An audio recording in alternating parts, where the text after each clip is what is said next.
tonight we do want to give you a couple small practical ways of starting to not only find new people, but also some of the older people in your life, people that you've been friends with for a long time. And so I have this kind of tic-tac-toe board up on the board here. If you have a piece of paper, I'd love for you to go ahead and draw that out. And one of the things, there's a book called The Art of Neighboring. And one of the ways that we can start being aware of who's around us, finding people, is to put your home, wherever you live in your neighborhood, in the center. And then who are your neighbors behind your back fence? Who are the people across the street from you? Who's to your right and left? And who are the people that are catty corner to your house? And so as a family, I would highly recommend you doing this. But I know you guys are also leaders, so I'm going to go to the next level. This is the next level of tic-tac-toe here. And I really want to challenge you to actually think a little bit more broadly, a little bit more broad. So you have your home, but where we live in College Station, we go to all sorts of places in our community. So I want you to think about your community and where you go, and we go to a lot of parks. So I'm going to draw a tree here. Are there places in your community, and I want you to start filling this out as I'm talking, are there places in your community that you frequent a lot? We go to a lot of parks. One of our parks is Merry Oaks. So I'm going to put Merry Oaks there. If any of you have been to Texas, we have grocery stores. They're called H-E-B. They are awesome. One of my favorite things about Texas. We go to H-E-B a lot.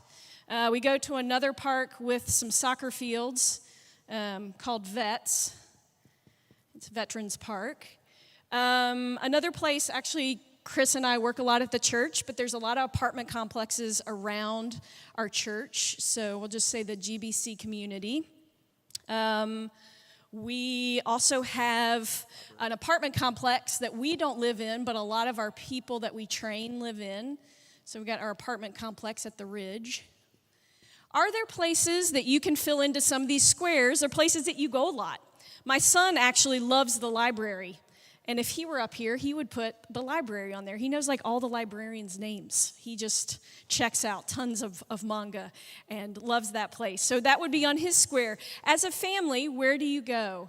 And I challenge you to start filling this out as a family and start thinking through where are the places that you frequent, people maybe that aren't necessarily your best friends, but places you go as a family. And then I challenge you to keep a couple of these free for new places. So there's a place in Bryan College Station called the Mini Mart. And I don't go there often, but I know a lot of friends that do. And they actually have like a Hindi South Asian market in the back. And a lot of people that I know have started going there.